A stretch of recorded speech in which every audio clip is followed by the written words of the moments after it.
I thought I would share a little bit with you today that I'm a little bit of a poster child for the system. Grew up in Janesville, public high school, got my master's in Madison, my first teaching job at UW-Oshkosh, and I've been at UWM for over 15 years, and my entire career has been public higher education.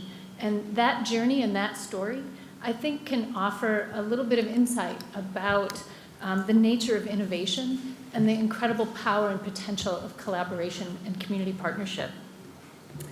What I do, now I get to thank you for this clicker, by the way. I know it's very precious. What I do is actually not a single academic field. You can't major in what I do. What I do is actually about 10 different fields at least. And what I think is that that is becoming more normal. And if it's not right now, it should be. What I do across those 10 fields has really demanded that I become a master of translation across all those fields. I'm currently a professor in the theater department. I have a BA in English. I taught in an English department. I am an artist. I am a humanities PhD in theater studies. In graduate school, I took courses for, but didn't complete, a graduate certificate in gerontology. I took courses for and did complete a graduate certificate, a minor in advanced feminist studies. Go figure that. What that actually taught me was how to see the gaps and the cracks between what we see and what we know we can change. As the only person in the arts ever to receive the prestigious National Brookdale Fellowship, I commonly presented my work to about 300 medical geriatricians and social scientists. And I'll tell you, they doubted every single word I said. Except that one guy who uses Shakespeare to teach his med students, he loved me. But I'll tell you what that sometimes humiliating experience taught me. It taught me their language. And it taught me never to apologize for what I do, but to translate it.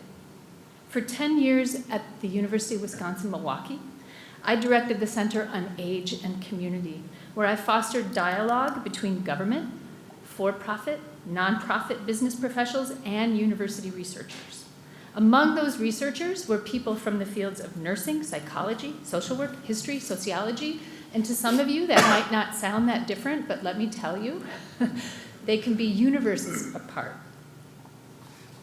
As an artist and a humanities scholar, I've adapted improvisation techniques into evidence-based programs that infuse improvisation and flexibility into health and human services systems. These same improvisations approaches teach family caregivers how to use flexible thinking to better connect their loved ones with dementia. It quite literally connects you with a loved one you thought was lost. It also quite literally brings an organizational system out of rigidity and into flexibility. I just want to share with you that we just started training at 50 nursing homes across the state. What you see, the blue there, are where the nursing homes are. We're infusing creative care into those nursing homes. The 5 red dots are the museums that we're collaborating with for creative prompts to engage and build community. As a teacher, I oversee students in a newly designed Arts and Social Entrepreneurship Certificate in the Peck School of the Arts to embed artists in an agency or organization, identify a social challenge, and collaborate to use the arts to design a sustainable solution.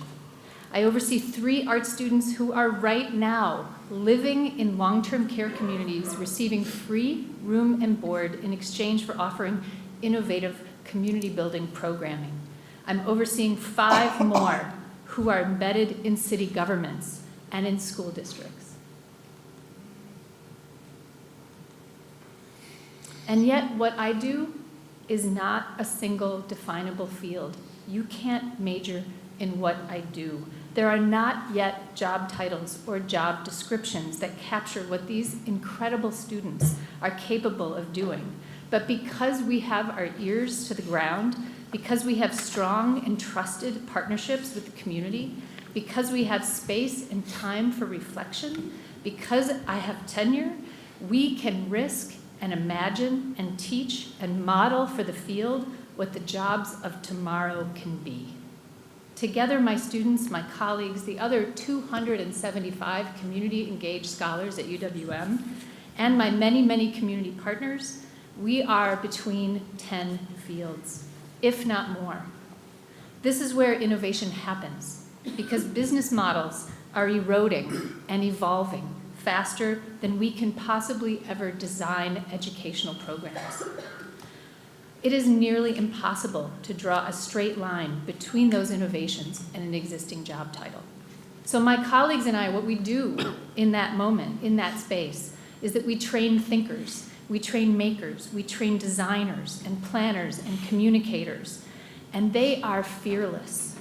They are following my path in translating between a rapidly evolving disciplines and business models to arrive victorious at a job that they define in a world that they make, hopefully in Wisconsin, because we need every last one of them here.